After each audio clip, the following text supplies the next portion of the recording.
Hello, hello, true crime fans. Welcome back to For Criming Out Loud and our bedtime series called Crime Me to Sleep. We've been reading Buried Beneath the Boarding House, and this is the 14th episode. So if you're new here, make sure you subscribe and go into the playlist and start the book from the very beginning. Let's get into episode 14 of Buried Beneath the Boarding House. The Hunt for Dorothea Puente. To an outside observer, it may have seemed bizarre that Cabrera didn't try to arrest Dorothea on the spot, but there were factors to consider. The street where Dorothea lived had been the location of many homesteads in the early days of Sacramento's history, a place where the proud but poor might very well have buried their dead in their own backyards rather than allow them to be consigned to some potter's field. He had encountered similar inexplicable bodies several different times in his career. More pressingly, he was here to look for the body of Alvaro Montoya, a man who'd only been missing for a few weeks at most. There was no way that Bert could have decomposed down to nothing but bones in that time, and he had been gone. This body and the crime that Dorothea was suspected of didn't match. Even before his crew got back in and excavated the rest of the remains, Cabrera knew that it couldn't be the body that he was looking for. He sat Dorothea down in her living room and tried to settle her nerves with a coffee. But she had the appearance of somebody in shock. All of the hard-won color drained from her face, all of the age she'd paid to have sliced away, coming back to haunt her once more. She couldn't understand where the body had come from. She couldn't understand what was happening. Her whole world looked like it was falling apart at the seams, as though this whole day had just been one long bad dream, and she would wake tomorrow to her usual life. Cabrera left Dorothea hunched over inside herself, stationed some officers in the backyard to keep an eye on things and make sure nobody touched their crime scene, then set off to the courthouse. With the body that they had discovered, he would have no trouble acquiring a warrant to haul up the rest of Dorothea's garden, and even less trouble soliciting cash from the department to hire in a backhoe to do the majority of the heavy lifting. The next day was a Saturday, but nobody had a single complaint about working through their weekend. A squad of forensic investigators descended on the back garden and started hauling up the remains that the team from Friday had discovered at a rapid pace. To Cabrera's horror, they explained that the flecks of leathery substance that he had mistaken for jerky was actually mummified human flesh. Because the body had been buried in such an unusual way, it hadn't petrified and rotted as might have been expected. Instead, the remains had dried out, and fragments of it had been distributed throughout the soil by the repeated disruption by Dorothea, her gardeners, and Cabrera's detectives. Worse still, the remains weren't that of Alvaro Montoya, as they had initially hoped, but from an unknown older woman. It would only be much later that she was finally formally identified as Leona Carpenter. As the digging continued, Dorothea watched from the window, saying nothing to anyone. She watched as they pulled up her lawn and made their way across towards the gazebo that she had recently erected over the concrete slab that Chief had laid out for her. She could see where they were heading next, and now that the illusion of her innocence was shattered, she could work out exactly whose body they would uncover next. She had clung to her own stories to make it easier to get through the day. It was much simpler for her to repeat the lie if she believed it, so she had committed to believing every one of her lies wholeheartedly. Now that was gone. Sanity prevailed, and action was required. There were only minutes at best before another body was uncovered, and any possibility of passing this off as a coincidence would vanish. She had to move, now. Dressed in her finest red clothes, with her purse stuffed to bursting to almost about $4,000 in cash, and her very best umbrella dangling on her wrist, Dorothea strolled out into the backyard, weaving through the swarming police and forensics experts to reach Detective Cabrera, where he was overlooking the latest pit that the backhoe had opened up. "Am I under arrest?" Cabrera was startled by the old woman's silent approach, but he could tell from the haunted expression on her face that this was all getting to be a little too much for her, watching her home and the garden that had been her pride and joy being torn apart. Sympathy tempered his answer. "Of course not, Miss Puente." "So I am free to go? I can go to the hotel and have a coffee? I need to calm down." Cabrera put an arm around her shoulders. "Don't worry about a thing. I will drive you there myself." At the front of the house, a massive crowd had gathered. Locals, reporters, and all of the usual miscellaneous hangers-on that accompany any sort of excitement in a big city. Questions were flung at Cabrera and Dorothea, but she kept her head down at his request, and he got her to the car and the hotel safely. He told her just to give him a call when she was ready to come home, and he'd send someone around for her.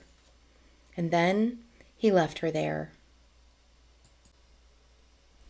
Dorothea stood still until the detective's car was out of sight. Then she called a taxi to take her across town. She stopped at a dive bar that she was known to frequent, to drink a couple of vodka and orange juices to settle her nerves. Then she put her plan of action into effect without any more delay. The money in her purse would last her a fair while, and she could afford to throw some of it around if it made her trail a little harder to follow. She booked a plane ticket to Los Angeles, paying with cash. Then she took the shuttle bus from the airport back into town, switching to a Greyhound bus at the Central Depot and heading to LA cross-country instead. She had years of talking shop with the upper echelons of the police department to fuel her escape plans. She had heard all about how easy it was for them to identify when a plane ticket had been used, and she manipulated that system to make it seem like there was no way that she could have been heading to Los Angeles.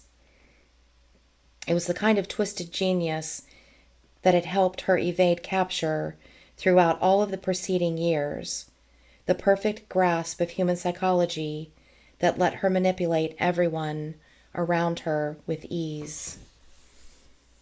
Once she arrived in downtown LA, her old stomping grounds, she set herself up in room 31 of the Royal Viking Motel under the name Dorothea Johansson, then went out on the prowl for a more permanent residence. She'd never had trouble attracting male attention, even in her later years, and, dressed in all her finery, strolling around in a cloud of expensive perfume, she seemed very much like the celebrity that she had always claimed to be. Heads turned as she walked into the bar, and when she started knocking back screwdrivers as if they were nothing, more than one man began to suspect he might be in for an exciting night. There were half a dozen men who took to her fancy, men who were old enough to have retired, but young enough that they might believe in her interest. If her thoughts turned to the events back home, then she never let it show. Just minutes after Dorothea left home, The circus outside the fences had kicked into overdrive. Even more news trucks had arrived, completely blocking F Street. Local residents had started climbing the fences to peer inside the garden. By the time that Cabrera arrived back at the house, he had to go on foot from more than a block away. And even when waving his badge around, he had to elbow his way through. He had no sooner arrived than the frenzy kicked up another notch. Using the backhoe to lever up the concrete, which had been laid down in the backyard, more graves had been revealed, and now the bodies were being hauled out. Without the disruption of the shovels, they came out in one piece, each one bound up in their cocoons of cloth and plastic, all decomposing in the same strange way as a result. Any suggestion of an innocent explanation had vanished the moment that another body appeared, and over the following 4 hours, the crew diligently uncovered and documented the crop of corpses planted across Dorothea's gardens. 7 bodies were taken away to the morgue for examination, and the forensic teams on site were flung into the house in search of an explanation. To the horror of the police, the watch on the wrist of one of the fresher bodies was still ticking. If they had responded faster to concerns about Bert's disappearance, Dorothea might have been stopped before that last woman was killed. Inside the house, everything looked as perfect and pristine as always. Every detail had to be documented, every hint at the truth filed away to ensure a conviction. Raking through all of the papers in the house gradually revealed the list of non-residents that Dorothea was still banking checks for, a list considerably longer than the number of bodies that had been found out in the garden. This was their short list for identifying bodies, and the perfect motive for Dorothea to have killed her residents: greed.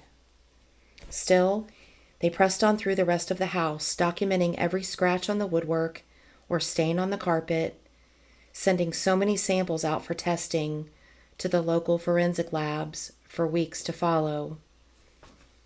The books on drugs and their uses, along with Dorothea's massive stockpile of prescription medication, provided them with an obvious method of murder, but still, things weren't adding up.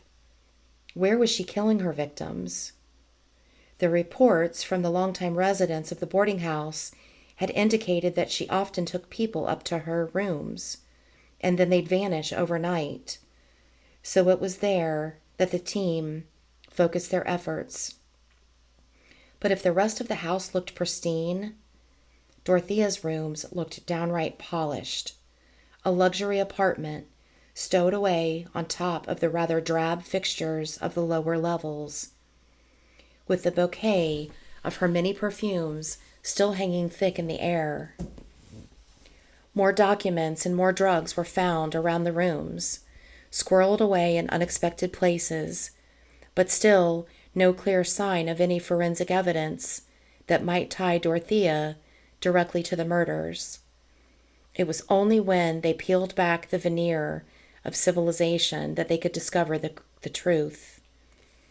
Dorothea's bed was still in perfect condition thanks to the careful replacement of sheets and blankets, and her carpets were so pristine they looked as though they hadn't even been tread on before the forensic teams arrived. It was like a showroom, and that in itself was suspicious. The team lifted the carpet in Dorothea's bedroom, and suddenly the source of the foul smell became clear. Even after all these years, some small part of Dorothea remained the same feral child who had never learned to clean up properly. She had laid fresh carpet over the stains on the wooden boards below, never considering that it might be wise to wash them. From her bed to the hallway, there was a long, dark smear of bodily fluids, a trail of decay, leading straight down and toward the gardens. It couldn't have been any more obvious what had happened if Dorothea had been there to talk the investigators through it. In the chaos of the discovery of the bodies and all of the rushing about, Dorothea's disappearance wasn't noted until 4 hours after she had already slunk off. With horror, Cabrera dispatched a SWAT car to pick her up or scour the streets for her if she had left the hotel. But there was no sign of the old woman anywhere. It was like she had vanished into thin air, and he had helped her. With no small amount of shame following him, he went out to address the media and to kick off one of the strangest manhunts in American history. The press and the public couldn't believe that Dorothea Puente, the adorable little old lady who cared for stray cats, helped the homeless, and gave out her homemade tamales, could possibly be a murderer. Even when the FBI was drafted in for assistance, there was still an air of amusement permeating their efforts. Still, Cabrera drove it ever onwards, painfully aware that it was only a matter of time before the Dorothea killed again. The sheer volume of bodies in the house showed that she had no intention of stopping, and her sudden loss of income would drive her to it even if the motive was entirely financial. They had to catch her before it was too late. The unique manner in which Dorothea had prepared the bodies prior to burial made it all too easy to connect the John Doe murder from several months before to her, and only a little reading through her correspondence clued the police in to the fact that she was maintaining the facade that Everson Gilmuth was still alive to his family. With some idea of who their mystery body was, it took only a swift exhumation and an examination of some x-rays to confirm their suspicions. The other bodies were not so quick to be identified. It took 7 days before names could be attached to every one of them. Days during which the whole country was combed for the people on Dorothea's list, when families had to be contacted and warned that their loved one might be among the list of victims, that Dorothea Puente was still at large. For the families of her confirmed victims, this news was something like vindication. William Clausen, Ruth Monroe's son, had long suspected that Dorothea was behind his mother's death, and now that the bodies discovered in her back garden had been proven to contain lethal quantities of the same drug that had killed Ruth, he was apoplectic with rage. Everson's children were similarly furious, although they turned that rage inwards, blaming themselves instead of lashing out and making public statements. The hunt ranged from the northern states, which Dorothea had once called home, all the way down to Mexico, where it was assumed she would have fled, as she had the last time the police were closing in on her. Her face was on the news hourly and in newspapers around the world. Yet, still in downtown LA, she managed to pass by unnoticed in the dimly lit bars that she frequented. 3 days on the lam was more than enough for Dorothea. She wanted to get back to her home comforts, which meant first acquiring a home. Charles Wilgus was her target of choice, as she flirted her way through a great many of the local men with little luck. She introduced herself to him as Donna Johansson, and before long the conversation turned to her latest story. Her bag had been lost or stolen on arrival in Los Angeles, and she was completely without clothing to wear. Even the heels that she was wearing were getting run down from all of the walking she had to do.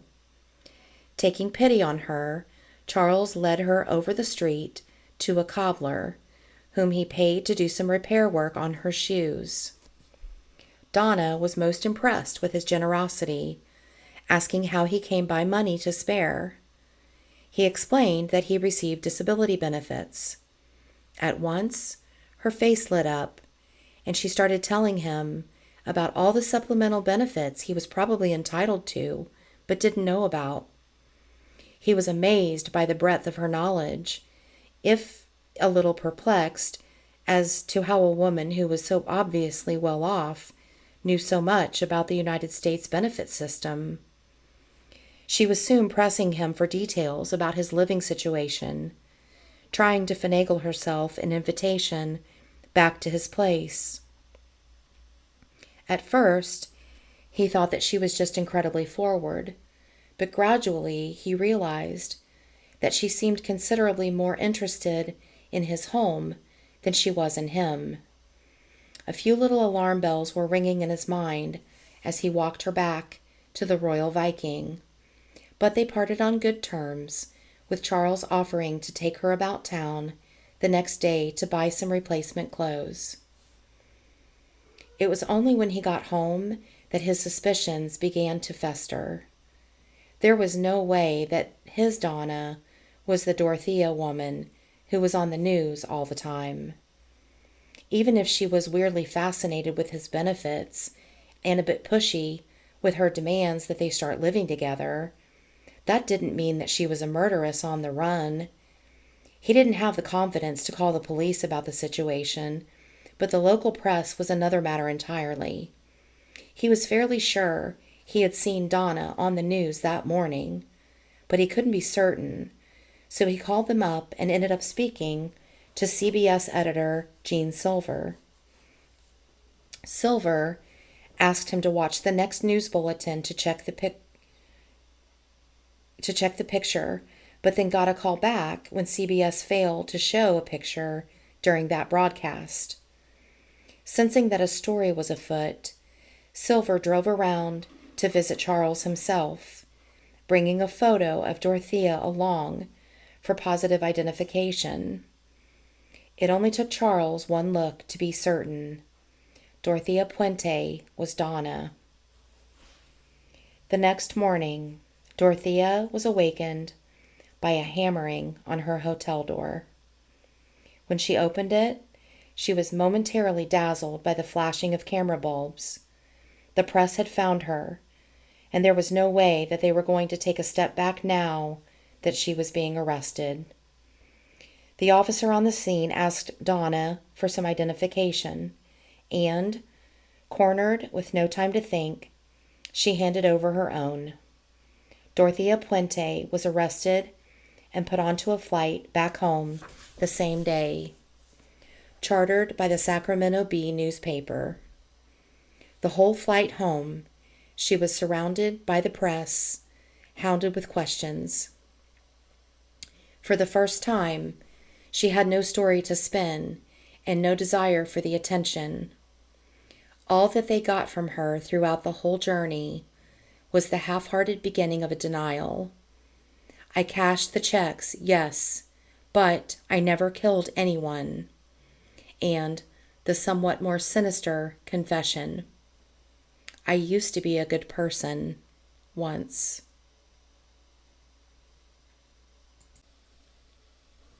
That's the end of episode 14 of Buried Beneath the Boarding House. If you're enjoying this bedtime book series so far, please make sure you hit the like button. Thank you guys so much for being here.